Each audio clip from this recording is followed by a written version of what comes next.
It was a day like any other, grey, grisly, foggy, a perfect pathetic fallacy that replicated the troubled state of my mind. "You're a tough gal," I said, "as hard in the head as Margaret Pole was in the neck."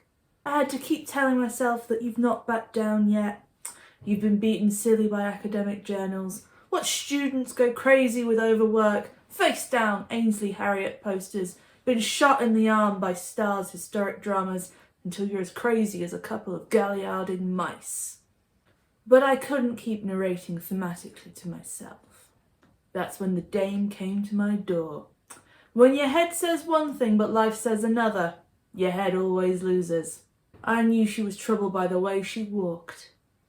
Kind of funny because of the size of her farthingale. Red hair shone like freshly spilled blood across an executioner's boards. Face so white and round she was like the moon. Everybody look at the moon. Everybody seeing the moon. The moon is white, is milky white. Everybody look at the moon. Oh! "You've got to help me," she begged. "It's my guy," she says. "He's in big trouble. His wife's been found dead at the bottom of a flight of stairs. They said he did it. Sister, I've known some pretty hard cases in my time. You make 'em all look like putty." But I took the case. Little did I know the places that the case of little Amy Robsart were going to take me. That summer was hot. Again, the latest in a series of hot summers that had dried out the fields, killed the crop, brought drought and famine to the villages of England. Autumn was stirring though, the nights growing slowly longer, the wheat harvest collected, the spread of chills through soil and in the early morning air. There would be ploughing and sowing to be done before the month was out, the cycle of farm work beginning all over again, but the labourers and servants of the village of Cumnor could relax for one day. To mark the nativity of the Virgin Mary, the village of Abingdon was hosting a fair. A chance to drink, to eat, to dance, to be merry without the worry of work. The fair was almost 2 hours away on foot, but always worth a trip. Fairs were a time and a place when the normal rules just didn't apply. A place where anyone could forget themselves, just for a day. A little bit worse for wear, those employed at Cumnor Place began to creep home in the early evening light. The day was fading fast. If they lingered too long, it would be too dark to make it back safely across the hills and hedged fields. Cumnor Place had been a home for a little under 30 years. No doubt there were some among those returning who remembered it as the private hunting residence of the Abbot of Abingdon, closed off, forbidden from the common folk. A boxy palace surrounding a central courtyard, the building still retained the old medieval Great Hall, surrounded by 4 separate suites of rooms. Most recently, the noble wife of one of England's leading families had taken residence in the best living quarters on the north side. She had insisted her servants take leave at the fair that morning. In fact, she had demanded they leave. Perhaps she wished to be alone. There had been many nights and many days where she had been greatly distressed, weeping, refusing to eat, begging God for relief for these long, lonely hours of the night. She did not enjoy being the focus of gossip, not only for England, but for the entirety of Europe, her misery and humiliation spreading like a virus. Her husband, for whom she had lost every part of herself, was apparently caught in the midst of a consuming affair with another woman.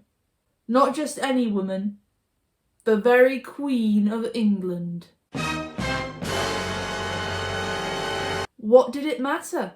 The suffering they had shared, the hard times they had fought through, when competing with the richest, cleverest, most glamorous, and most powerful woman in the country. The last embers of the dying sun lit hallways already centuries old. Turning towards the arched doorway that led up to Lady Robsart's rooms, Perhaps it was the silence that drew the attention first. No movement in the long gallery above their heads. No desperate rush to light the lamps before darkness fell. Perhaps it was the scent of blood, that invasive odour of copper that taints the air and coats the tongue. Perhaps it was the sense of wrongness that fills a room when something abhorrent has happened. At the bottom of the staircase, a body lay in the growing cold. Crumpled, misshapen, she appeared smaller than in life. She had begged to be alone. Alone she had died. Lady Amy Robsart had died, unnoticed, unseen, in this strange house. As someone was sent stumbling to get help, and the women of the household provided their last care to the maligned body of their mistress, there was only one question. How had Amy Robsart died? Amy Robsart was born in 1532, the only child of Sir John Robsart of Siddiston Hall, Norfolk, and Elizabeth Scott. She might have remained a minor figure in Norfolk social circles had she not, 3 days before her 18th birthday, married Robert Dudley, younger son of John Dudley, future Duke of Northumberland and key figure in the government of Edward VI. The Dudleys were a family that had risen up with the Tudors, clinging to them like a tick to the belly of a hedgehog, occupying powerful administrative positions in government and suffering the setbacks, the falls and the executions that came with working with the Tudor regime. The match was considered a carnal one, based on mutual attraction, but it also consolidated support between Edward VI's government and the highly Protestant network of landowners that occupied East Anglia, an area that had recently seen a not insignificant rebellion against the enclosure of common land by landlords for their own use. It is taken as a presumption by many that there must have been some dodgy dealing behind the scenes to facilitate this marriage. How else would an aristocrat like Robert Dudley marry a nobody like Amy Robsart? That there must have been some schemes going on with his father to permit the marriage, that teenage lust overrode common sense of everyone involved somehow. The term gentry actually came into common use during Amy's lifetime to describe those of the lesser nobility, but our use in contemporary historical analysis suggests a clear defined barrier between the social classes that was noticeable if breached. In reality, 16th century aristocracy and gentry intermarried on a pretty regular basis. After all, there's only a certain amount of families to marry into, and the Dudleys had only become socially higher than the Robsarts within that generation. The Robsarts were well established, rich, educated, and Protestant. There were far more similarities with the Dudleys than differences, and the gap was certainly not a matter of comment within their own time. As with so many other families intertwined with the Tudors, the rise of the Dudleys was swift, their fall catastrophic. Guildford Dudley, older brother of Robert, made his own rather important dynastic match, his wife being Lady Jane Grey, cousin of Edward VI, who rather inexplicably became queen on the death of her royal cousin in 1553. Edward VI overruled his father's will, illegally, and declared both his sisters illegitimate and out of the running to be queen, leaving his throne to the heirs male of Jane Grey. When those were definitely not going to happen within his lifetime, it was changed to being simply Jane, and John Dudley, as you can imagine, was more than a little invested in having his son and daughter-in-law rule England with himself as arbiter of power. It did not end well. The English people rejected a royal cousin that they had no idea had existed, and instead rallied support for Henry VIII's oldest daughter, Mary, as rightful heir to the throne. John Dudley, Guildford and Jane all lost their lives. John Dudley, Guildford and Jane all lost their lives to the chopping block. Robert was sentenced to death under attainder and imprisoned in the Tower of London. The attainder is an important detail. It bypassed the legal system entirely, imposing corruption of blood on a named subject, so that they forfeited their property to the crown and it was prevented from passing on to any members of their family. You know, it's not enough that we're killing you, we're going to take all your stuff as well. Executions don't pay for themselves. Now, Robert wasn't executed, and on his release, he and his wife were left with no property, no money, and 0 opportunities to rebuild their lives. They had no home, considerable debts, and were forced to rely on the goodwill of friends and patrons. It was lucky for them that Queen Mary, who held ultimate power of life and death over the Dudley Robsart household, chose 1558 to die. It was all change as a new queen rose up.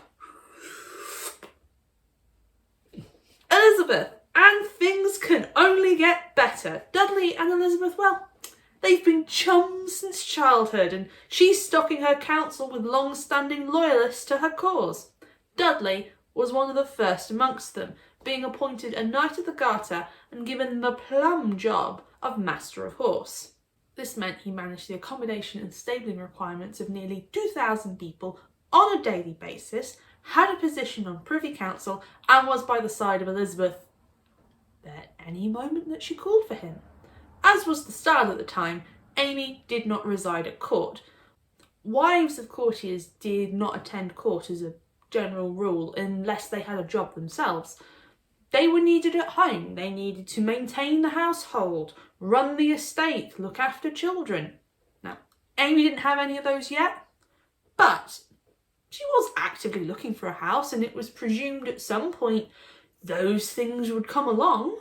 There was a slight hitch in the plan. Gossip quickly spread out, and by the spring of 1559 it was taken as fact that Elizabeth and Dudley were lovers. A scandal. Elizabeth was supposed to have the business of finding a husband and getting ready to breed, but was showing no serious interest. There had to be a reason. A Dudley-shaped reason. The tales grew taller. Members of the nobility were going to assassinate Dudley. There had been a secret marriage. Amy was ill in her breasts and should die, and the Spanish ambassador, he's heard that Dudley is totally poisoning his wife to become king, and Lord Robert told somebody that if he should live another year, he will be in a very different position from now. They say he thinks of divorcing his wife. Huge if true. With the rumours abounding, Dudley and Amy saw each other intermittently. He visited her over Easter 1559, and then Amy stayed with him in London for the whole of May. They never saw each other again. From December 1559, Amy stayed at Cumnor Place in Berkshire. This house, built in the 1300s as a monastic complex, was rented by Sir Anthony Forster, a family friend and potential relative of Amy. It's a little bit unclear. Historians aren't sure. The building was actually owned by William Owen, son of Henry VIII's Dr. George Owen, and it was split into several different living spaces. As well as the Forsters, there was Amy and her entourage of around 10, Owen's mother Anne, as well as a middle-aged widow named Elizabeth Oddingsels, and all of the servants required for each of these little mini households. Amy lived in the best rooms, as befitting a woman of her status. Beautifully presented accommodation retaining many key period features. There's separate access with a fully contained entrance and staircase thoughtfully positioned for full privacy. The apartment has a fantastic location, looking over exquisite terrace gardens, a gorgeously situated pond, and exclusive access to a deer park. The suite of rooms is a truly special property and must be seen to be fully appreciated. Amy had independent wealth and managed her household separately from that of her husband. She kept her own accounts, she received presents from her husband and regularly ordered dresses, her last correspondence with her dressmaker being dated 24th of August 1560. There were no forward signs of what would happen in September 1560. That was when Amy Robsart was found dead at the bottom of a flight of stairs. Amy Robsart died on Sunday, the 8th of September. After waking and dressing, she would have been served her morning meal in her private chamber. She may have attended the church service at the village's parish church, St Michael's. At some point in the morning, Amy insisted that the households of Cumnor Place attend the local Abingdon fair, leaving her alone. There were protests from Mrs. Oddingsell's about the fair being a little rough or no place for ladies, but Amy insisted, and her servants did go, leaving her at Cumnor Place alone. Perhaps she needed some space. She was apparently a deeply unhappy woman. The gossip about her husband appeared to be distressing her. Mrs. Pictou, Amy's maid, reported she had heard her mistress pray to God to deliver her from desperation. When Amy's servants returned from the fair, and it's impossible to know how many members of the household did leave, considering the amount of people who lived in Cumnor Place, independently of Amy and her retainers, they found Amy's body at the bottom of a flight of stairs. Lady Amy Robsart, 28 years old, was dead. Her neck appeared to be broken. Her head had 2 wounds, one of a depth of a 1/4 thumb and another 2 thumbs deep. A message was immediately sent to the county coroner. Mr. Bowles, one of Amy's servants, was sent to Windsor to inform Dudley in person. He arrived on the 9th of September, causing Dudley to send his steward, Thomas Blount, back to Cumnor. Blount was asked to investigate what had happened and call for an inquest. This process had already been started by the coroner. Blount's investigations uncovered many of the given facts. That Amy had risen early and would not that day suffer one of her own sort to tarry at home, and was so earnest to have them gone to the fair, that with any of her own sort that made reason of tarrying at home she was very angry, and came to Mrs. Oddingsell's, who refused that day to go to the fair, and was very angry with her also, because Mrs. Oddingsell's said it was no day for gentlewomen to go. Whereunto my lady answered, and said that she might choose and go at her pleasure, but all hers should go, and was very angry. They asked who should keep her company if all they went. She said Mrs. Owen should keep her company at dinner.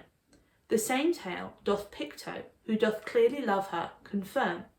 Certainly, my lord, as little while as I have been here, I have heard divers tales of her that maketh me judge her to be a strange woman of mind. He then asked Mrs. Pictou quite bluntly whether she believed Amy's death was caused by chance or villainy, villainy here meaning suicide. She said, by her faith, she doth judge very chance, and neither done by man nor herself. For herself, she said, she was a good, virtuous gentlewoman, and daily would pray upon her knees. And divers times she saith that she hath heard her pray to God to deliver her from desperation. Then, said I, she might have an evil toy in her mind. No, good Mr. Blount, said Pictou, do not judge so of my words. If you should so gather, I am sorry I said so much. An inquest into any sudden or unexplained death was conducted by a jury, who would determine whether A. a crime had taken place, and B. if a person needed to be committed to trial. An inquest jury could be up to 23 men. No women in juries in Tudor England, but 15 were on Amy Robsart's jury, the inquest beginning on the 11th of September. The jury would have examined the scene where her body was found, interviewed her servants, and questioned those who lived in the other apartments at Cumnor. The jury would also be present for the coroner's examination. Legally, it was a requirement for a dead body to be stripped naked and thoroughly examined visually. No post-mortems in Tudor England either. How in-depth the examination is up to debate. Doctors and coroners were often deeply uncomfortable with touching or interacting with the bodies of women, and Amy was of a high status with influential connections. Whatever examinations they did to her body, the wounds in her head were measured and recorded. They were noted as dints or dents, a term often reserved for blows specifically sustained in violence. The verdict was pronounced at the local assize on the 1st of August 1561, but the jury foreman had already written to Dudley and told him the result. Death by misadventure. The coroner ruled that Amy, being alone in a certain chamber, accidentally fell precipitously down the adjoining stairs to the very bottom of the same. By reason of the accidental injury, or of that fall, and of Lady Amy's own body weight falling down the aforesaid stairs, she had broken her neck, on account of which the same Lady Amy then and there died instantly, and thus the jurors say on their oath that the Lady Amy by misfortune came to her death and not otherwise, as they are able to agree at present. Dudley was actually not happy with the result, wanting another substantial company of honest men to investigate what had happened all over again, the panel purposefully including Amy's friends and half-brothers. Nothing came of this, and after the unusual step of embalming her body, Amy was buried at St Mary's Church, Oxford. And that's the end of the story. What a great trip through a strange historical mystery that ended conclusively. No, absolutely not. As you can imagine, there was immediate scandal, a controversy that remains unsolved to this day. So, let's examine the case. There's been a lot said about the death of Amy Robsart over the years. The common consensus is that she was found uninjured, unrumpled, undisturbed at the bottom of a suspiciously short flight of stairs. Now, we already know that that isn't true, that she sustained serious injuries that were recorded at the time. But let us ponder this case even further. Let's go through all that is known about the case and the arguments made for murder, suicide, and accidental death in the mysterious death of Amy Robsart. Re-examining the scene and exploring the location where Amy lived the last year of her life is not possible. Cumnor Place was demolished in 1810, having fallen into ruin over several decades. It had originally been built in the 1330s as the country home for the Abbot of Abingdon. Following the dissolution of the monasteries, Cumnor had been transferred into private hands, converted into a modern home by Anthony Forster. Cumnor, like many medieval buildings, was built around a central courtyard. The property was split into 4 ranges and likewise home to 4 households, both alike in dignity. The Forsters, Mrs Oddingsells, Mrs Owen and Amy. The entrance was on the north side of the building, which held the walkway through into the central courtyard. The kitchens and building offices were also on this side of the building. The western range had the Great Hall, of classic medieval style with timber roof and painted glass windows, and the southern range was made of elaborate rooms that fitted above the Great Hall. There were potentially also some cellars, but no evidence has been located on site. It was on the northern side of the house where Amy lived, her suite of rooms being made up of a set on the ground floor and a long gallery above. Access to her chambers was by a staircase in the northwest corner, accessed through a room adjoining the Great Hall through a double-arched entrance. Anyone coming up or down the stairs would have been visible to those moving through the Great Hall, the centre of the building. The staircase was where Amy was found. Sources describe it as being a pair of stairs, a dog-leg staircase featuring a flight of steps that give way to a square landing and then another flight of steps. How many steps were part of the staircase is a matter of great contention. Some sources describe the staircase as only having 8 steps in total, others say 14. Based on the only documented illustration of the steps, 8 steps per flight of stairs seems more likely to me. Research by Chris Skidmore has led him to suggest that there was an interlinking doorway on the landing which led outside the property, a perfect getaway for any intruder, he calls it, although the logistics of this make little sense when looking at a floor plan of Cumnor. The staircase, which is labelled B on the diagram, is in the middle of a room/corridor space. So how is this doorway leading outside?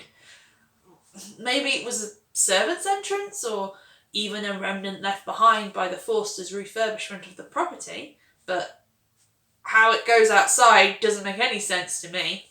What we do know is that the entrance to the staircase is overlooked by the entrance to the building. Anyone coming in or out to lay in wait would be easily observable by any person remaining behind on that fateful day. There are 3 main scenarios that people discuss when it comes to the death of Amy Robsart: murder, suicide, or accident. I'm going to look at some of the evidence, both for and against, for these theories. Let's start with the one that appeared in the immediate aftermath: suicide. Her own maid hinted that it might have been a suicide, mentioning that Amy might have an evil toy in her mind, although she strongly denied it when questioned further. It is a known fact that Amy ordered her servants and the other inhabitants of Cumnor to leave and go to the Abington Fair, over and above their protests. Why was she so determined to be on her own that day? It does seem suspicious. Or has it only become suspicious because of her death? Would such behaviour have gone unnoticed if Amy had lived? She wanted to be alone, but was that because she wanted to die, or because she was wary of hearing gossip at the fair about her husband?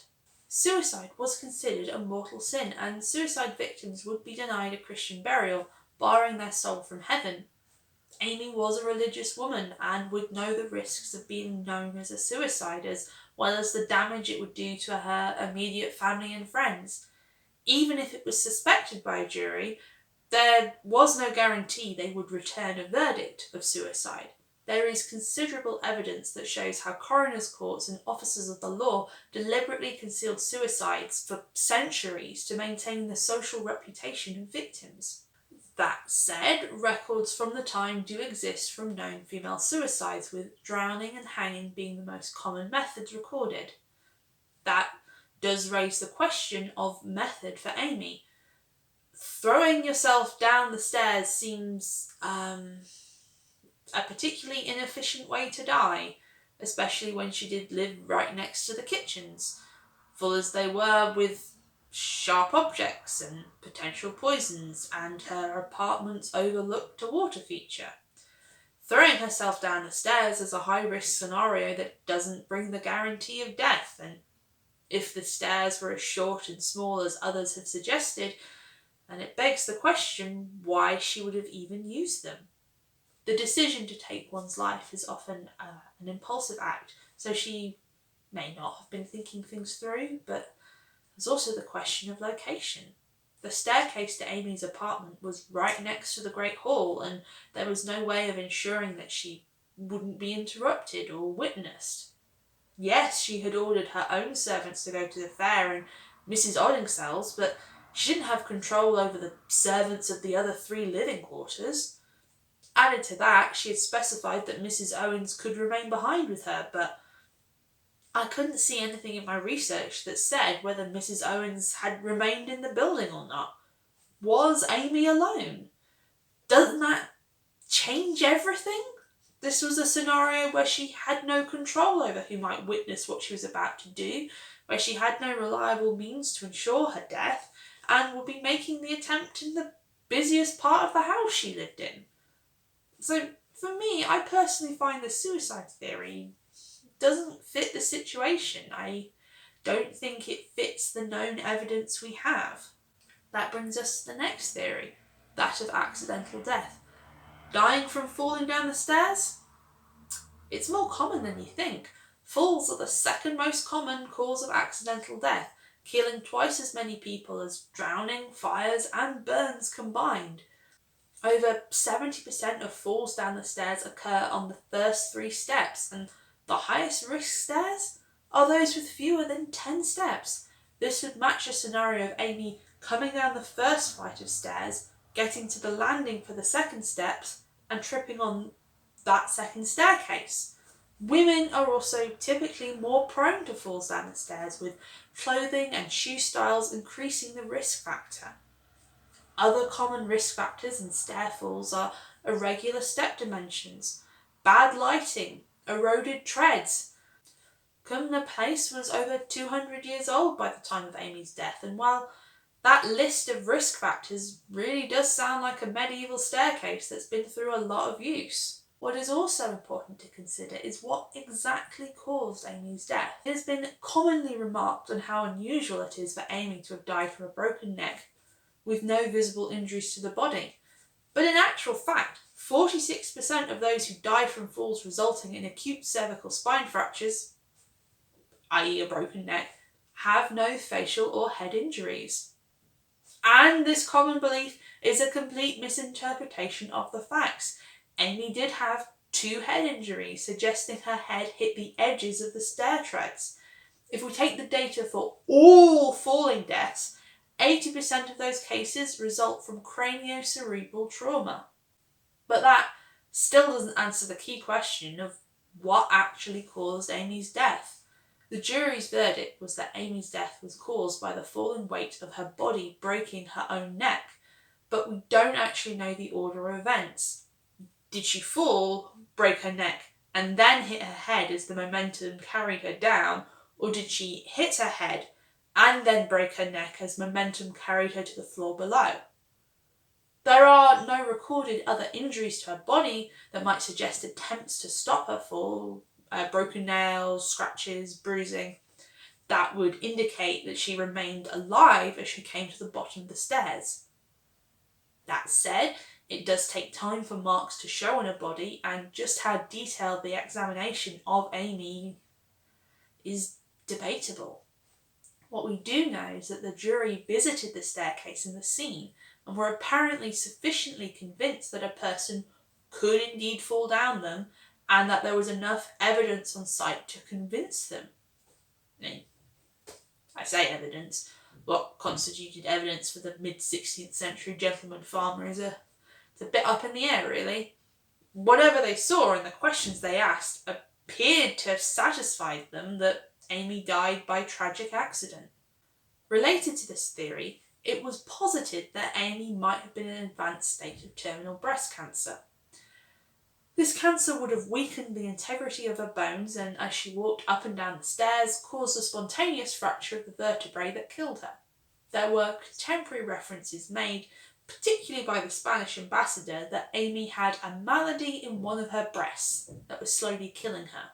It is a very neat theory, tying everything together, but I am not personally convinced that she suffered from cancer. The theory is based on a lot of conclusions drawn from secondary evidence rather than any direct proof.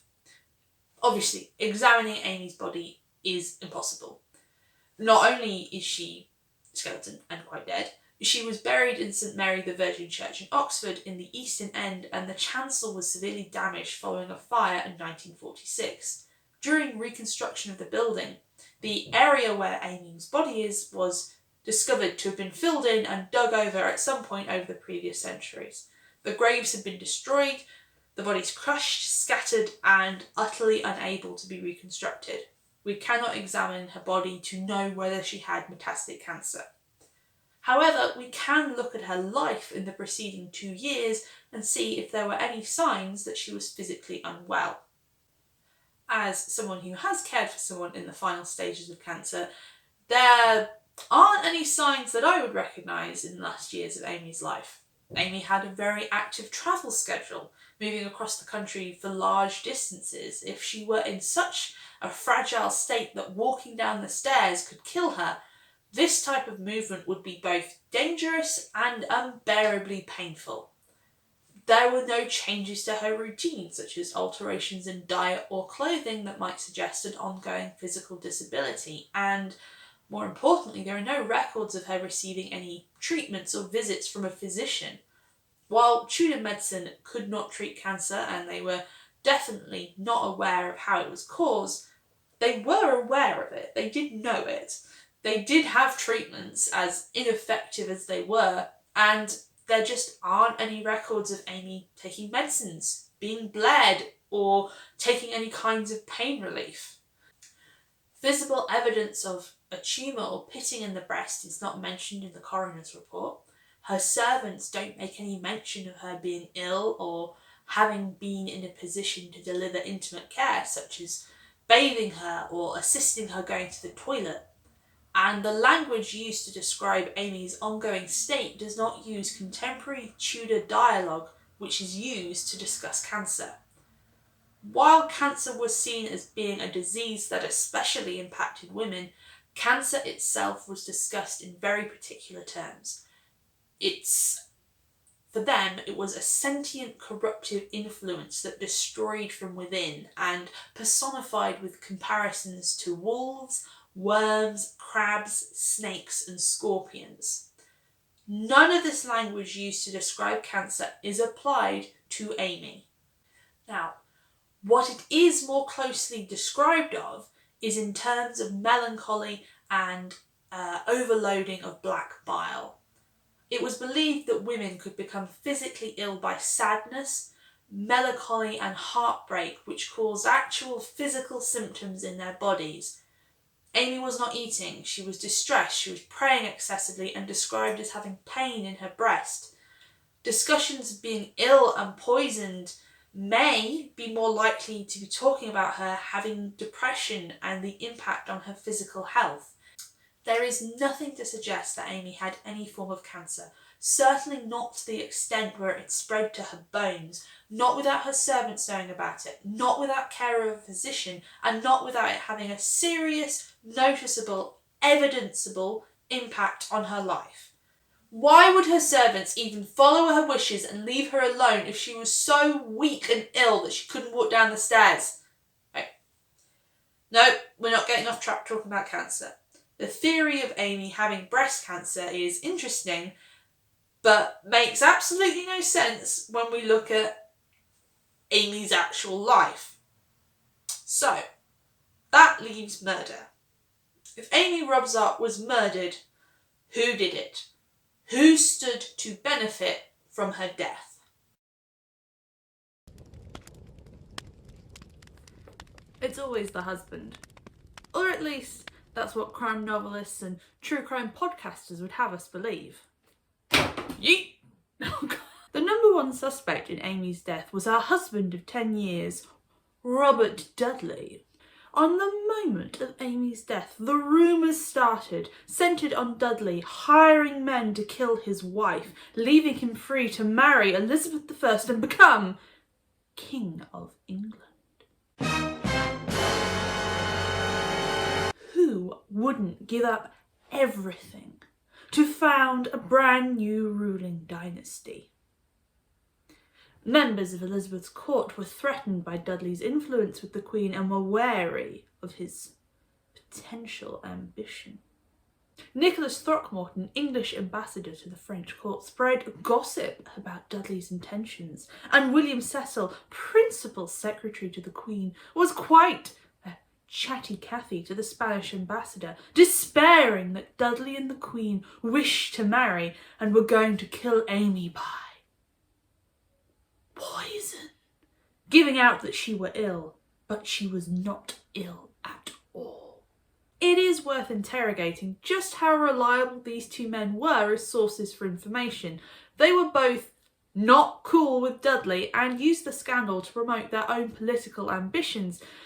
So how much they actually believed that Dudley was responsible for the death of his wife is debatable, as are so many things with this case. If Dudley did do it, then how? How had he orchestrated Amy's death? The gossip and accusations were diverse and unspecific. Perhaps he sent a man to break her neck and then position her body in the hallway after the fact. This particular nugget was a popular tall tale at the time and has persisted to the modern day in the commonly repeated idea that her hood and dress were undisturbed. There is nothing to suggest that this is true. Poison was another commonly held belief. 10 days after Amy's death, the rector of Coventry wrote to Cecil that there was a grievous and dangerous suspicion of muttering about her being murdered in his neighbourhood. The theory was further expanded with the idea that Amy herself had become aware of the attempted poisoning after a family friend, William Heydt, asked that she might no longer tarry at his house. After all, he wouldn't want her dying there and drawing suspicion to himself. Although he didn't tell her that she was being slowly killed. And then the poison either kicked in as she was walking down the stairs, making what happened a complete coincidence, or Dudley tried once, got fed up with waiting, and then sent someone to kill her. If he was poisoning her, then how? Or who in the household was doing it? How did they manage to avoid notice in such close confines? What poison were they using? She doesn't appear to have any symptoms matching common poisons of the day, and who just makes one attempt and then decides it's a failure? Oh, I got sucked in. Sorry about that. A 1563 chronicle, which was extremely anti-Dudley in principle, detailed the rumours that swept the country following Amy's death. It presented the idea that Sir Richard Verney, a gentleman retainer of Dudley's, was involved in her death. The Lord Robert wife brake her neck at Forster's house in Oxfordshire, her gentlewoman being gone forth to a fair. Howbeit it was thought she was slain. For Sir Verney was there that day, and whilst the deed was doing was going over the fair, and tarried there for his man, who at length came. And he said, Thou knave, why tarriest thou? He answered, Should I come before I had done? Hast thou done? Quoth Verney. Yeth, quoth the man, I have made it sure, many times before it was bruited by the Lord Robert his men that she was dead. This Verney and divers his servants used before her death, to wish her death, which made the people to suspect the worse. Forster was not implicated in Amy's death because he appeared to have a fairly good reputation in the local area. Abington discussed Forster with Blount, Dudley's servant, the day after Amy's death, saying, His great honesty doth much curb the evil thoughts of the people. The Verney-Dudley grand conspiracy was further elaborated in Leicester's Commonwealth, a thinly veiled propaganda piece written by Catholic exiles in 1584.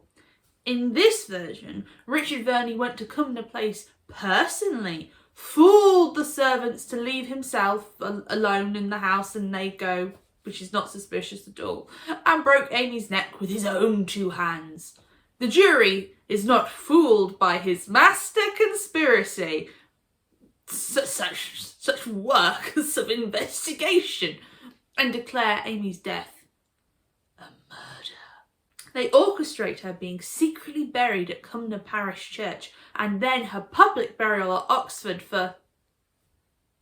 Verney dies by being punished by God. Convenient. While his manservant, who witnessed the murder, was murdered in prison by agents hired by Robert Dudley, while leaving all other witnesses alive and fully aware of what happened. Not a single effort made at concealing any part of the plot. Good job all round. So, this theory has a few problems, mostly centred on it being complete nonsense and bearing absolutely no relation to any of the facts at all, other than Richard Verney, Amy Robsart and Robert Dudley were real people. The source was clearly, obviously, hilariously hostile to Dudley and the Protestant government of England, so clearly not trustworthy as a genuine source of information. So it was of course highly influential and taken as fact for hundreds of years, single-handedly creating the accepted folklore of Amy's death that has lasted to the modern day. Historians' opinions have changed and evolved over the years. Victorian historians tended to believe that Dudley was so desperate to become king that he did try poisoning Amy and then had her killed when it didn't work. George Adlard posited in 1870 that Amy committed suicide by throwing herself down the stairs.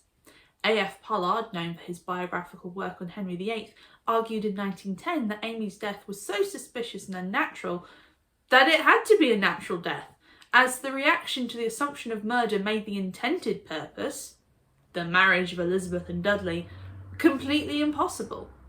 What is the consensus now? Well, most lean away from murder, but some still hold that the court gossip and chroniclers had to be reporting partial truths? Partial truths are a form of evidence. George Bernard and Chris Skidmore have argued that Sir Richard Verney had to be involved and there had to be a murder probably involving poison simply because both things are named so frequently in the gossip. The murder was done either with Dudley's knowledge or Verney just decided to go out on a limb and commit to an out-of-hours project to impress his boss by killing his wife and betting on that being taken well and his boss not being arrested and charged for it. Bernard and Skidmore also argue that Dudley purposefully influenced the jury to find a favourable verdict. The foreman of the jury was Sir Richard Smith, a former household servant of Elizabeth I and who was in direct correspondence with Dudley. And get this right. There's a deeper layer to this. There's a game within the game. 6 years after the inquest, Dudley sent a person called Mr. Smith some fabric to make a gown. So this is a definite sign of collusion. So I start marching my way down to Carol and HR, and I knock on her door and I say, Carol, I gotta talk to you about Pepe. And when I open the door, what do I find? There's not a single goddamn desk in that office. There is no Carol in HR. And, of course, there may have been other agents working to kill Amy. Alison Weir has made a suggestion that William Cecil had Amy assassinated in order to smear Dudley, prevent his marriage to Elizabeth, and let Cecil remain in a prime position in government. I mean, if your personal brand is built on wild theories, you gotta stay committed to that brand. On paper, there is plenty of evidence to suggest that Dudley may have killed Amy. He financially supported the main tenant of Cumnor Place to the extent that Dudley actually inherited the building. How awkward. That members of the jury had connections to the Dudley family, that he and Elizabeth had made inflammatory comments about Amy and her death, and that, well, people just thought he would do it. The Dudleys had form for being untrustworthy and desperate for power. The trouble I have with the murder theory is how much of it is based on distortion or outright lies. Take, for example, the recurring theme of poison. Poison was blamed for nearly every major death in the period, whether or not it had any basis in reality. There were no outward signs of poison on Amy's body and no evidence of poison found in Cumnor Place that made the jury or the servants be concerned. It also begs the question of why try poison once and then just give up and opt to break her neck instead. And, let's talk about the neck break. It is taken that Amy's death must have been a murder because her clothing was undisturbed and there were no injuries to her body, so she can't have fallen down the stairs. It must sound like I keep repeating the same point, but it bears repeating. That people still believe this obvious lie, even though we have the coroner's report and all the evidence of the injuries on Amy's body. She was not undisturbed. She was not uninjured. There are enough signs indicating accidental death by falling downstairs that a jury of 15 men ruled it an accident. Dudley's motive to get rid of Amy makes sense on paper. Kill the wife, marry the queen, achieve kingularity. Only, it's not a great plan, is it? If his aim was to marry Elizabeth, killing Amy in such suspicious circumstances made his ambitions absolutely impossible to achieve. He was already a hated man from a hated family, and he was immediately seen as being a cold-hearted wife killer within a day of Amy's death. Killing Amy in mysterious circumstances was the worst solution to his problem possible, especially when he could have his marriage dissolved. They had no children, providing a legitimate route out of marriage. When your side piece is the head of the church, you can go down the church route, my dude. All signs point to Dudley being confused, bewildered, scared that someone was trying to kill him and had killed his wife. He desperately spent the year following Amy's death investigating every option possible, even believing that Anthony Forster might have just killed Amy himself. And let's talk about the logistics of this murder plan. This plan apparently consisted of an unknown person waiting on a staircase landing in plain sight just off the main room of a building and pushing Amy down the stairs without her or anyone else noticing them. dare I say that there are more effective ways to murder someone.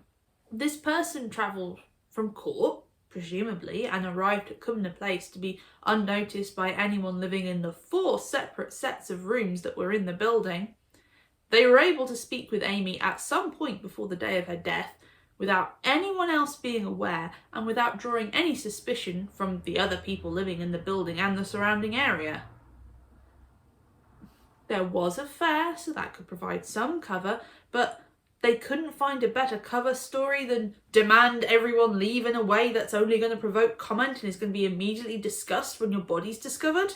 What would have happened if one of Amy's servants hadn't gone to the fair? We don't know whether the servants for the rest of the building left that day. We're not even sure if Mrs. Owens stayed behind. If your murder plan is reliant on Amy herself emptying the house, that's a fairly weak plan that leaves plenty of opportunities for discovery and the whole scheme being revealed. This poison and then throw her down the stairs plot leaves the question of the head injuries unanswered. Did the unknown murderer push Amy down the stairs, or did they break her neck and then deliberately injure her? Surely if an attacker confronted her, we would expect to see defensive wounds on her body as she tried to fend them off. Pushing someone down the stairs is not a guaranteed way to kill anyone, and it's also much harder to break another person's neck than Hollywood would have you believe. It's not a simple case of doing that, that fast little neck crack they do. The human neck is very flexible and, evolved to not simply break at the slightest movement. Amy's upper body would have needed to be kept completely still, and the attacker would need to be exceptionally strong, suggesting a job for more than one person, only increasing the potential to be discovered. And a broken neck is not instant death button, not unless the damage contorts the brainstem in such a way to shut down the function of the brain. Unless that particular damage is inflicted, the victim is left paralysed, but very much still alive, able to speak, scream, and describe what's happened. Attempts to manipulate the neck can lead to blood clots in the major arteries, which can lead to death from a stroke, but that still doesn't explain the head injuries that Amy suffered. Breaking a victim's neck is a convenient and easy kill in a film or book, but the human body just doesn't work like that. If it did, we would see a lot more murders committed in this way. Instead, the most common ways to kill another human being involve using a weapon or suffocating them. And if Amy was being poisoned surreptitiously and quietly every day, becoming ill but not dying, why not just increase the amount of poison? Why kill her in such a weird and obvious way? And that doesn't even cover that we have no idea who orchestrated the death.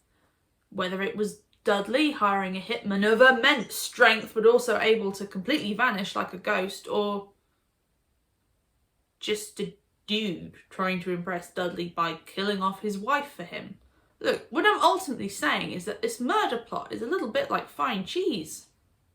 It's full of holes. It's a plan that sounds great as the plot for a historical novel because it relies on such pitch-perfect timing and Tudor England being full of extremely buff and competent assassins.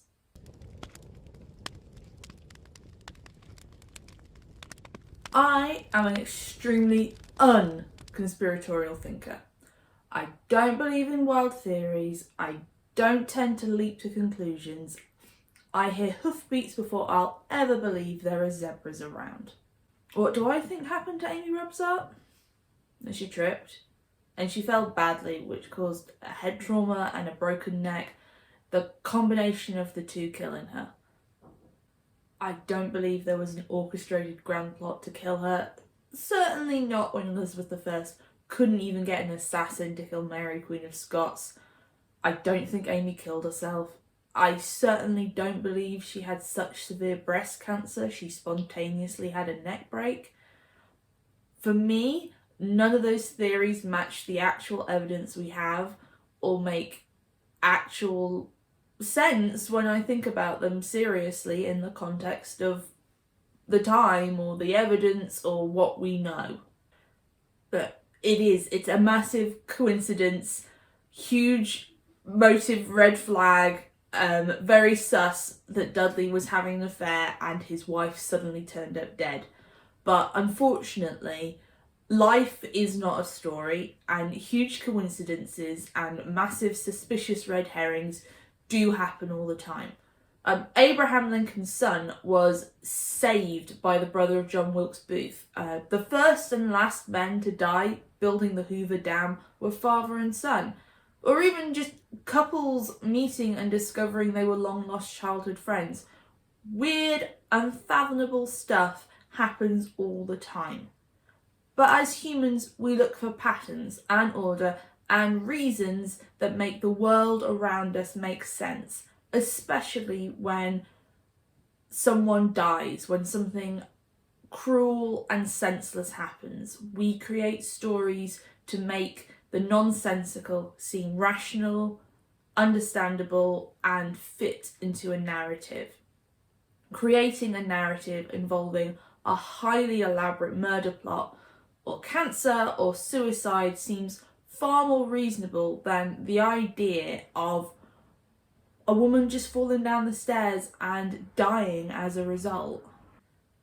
As a society, we love scandal and drama around celebrity figures. The idea that these lives that are so far removed from our own experiences go through these wild events that could never possibly happen in real life because that's just what being rich and famous is like. We want to believe conspiracies.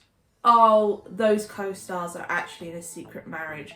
Oh, my favourite male celebrity was tricked into marriage by their female partner faking a pregnancy and hiring a series of child actors to continue the line.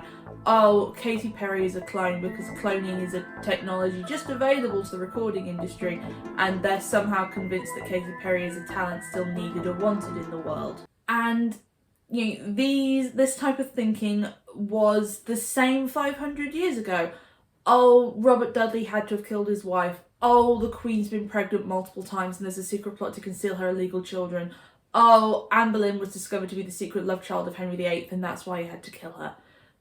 That kind of thinking, it's exactly the same. We want to believe that rich and famous people have lives full of bizarre drama and intrigues because, well, their lives are so alien to what we know. Our lives, much like the lives of the Tudor consorts, are rocked by the mundane upsets of drought and poverty and disease. The rich and famous are not impacted by the upheavals of climate change or social change or religious change. There's something subversive, even a little powerful, to strike back at the rich and powerful by bringing them to a level that is below ours, to imagine their lives as so ruinous and miserable that they might even envy the simple pleasures that we have. Gossip and rumour distracts us from the very real, very life-threatening problems that we face on an everyday basis. Conspiracy theories reveal our priorities as a society and the ways that certain sections are dehumanized from each other as we try endlessly to search for answers that just sometimes will never exist. Sometimes real life just doesn't make sense. It doesn't fit neatly into a 3-act structure. Why else would Amy Robsart die? Everything in life must have a meaning. People in the public eye don't just die. They are beyond that sort of thing. They have to be. Otherwise they'd be like us, common people. There must be a reason why. Otherwise the world really is just that confusing and dangerous and chaotic. It's better to have a stable, consistent and understandable reason why the world is the way it is. A good conspiracy or a good piece of gossip about celebrities provides control in a fundamentally uncontrollable world. And everyone knows the rich are always like doing crazy shit, right? It's just how they live, having affairs and killing each other all the time. Not like my social group, not like my moral code. They're just not like us. For me, Amy Robsart died in a really unfortunate accident after being treated like shit by her husband. She deserved a happier life and to not be remembered for the manner of her death. And not for the wild-ass ways people have written about her. Philippa Gregory turned her into this deranged child woman who was mentally obsessed with her husband, completely stupid and illiterate, which is patently false, and who sort of caused her own death because she had to be put down like old Yere. It says more about society's implicit misogyny for other women than being a genuine analysis of any real historical situation. Right, that's my criticism of Philippa Gregory for the year 2023. So let me sign off. If you want to join in discourse, put a comment below. If you like it, share, subscribe. I deserve likes for the amount of costume changes and lighting choices that I did in this wonderful noir-themed episode that is fundamentally still about the death of a real-life woman. So I tried to be as respectful as possible because she was treated like shit, and the way people talk about her as an object, I think, is frankly a little bit dehumanising and insulting. So, yeah.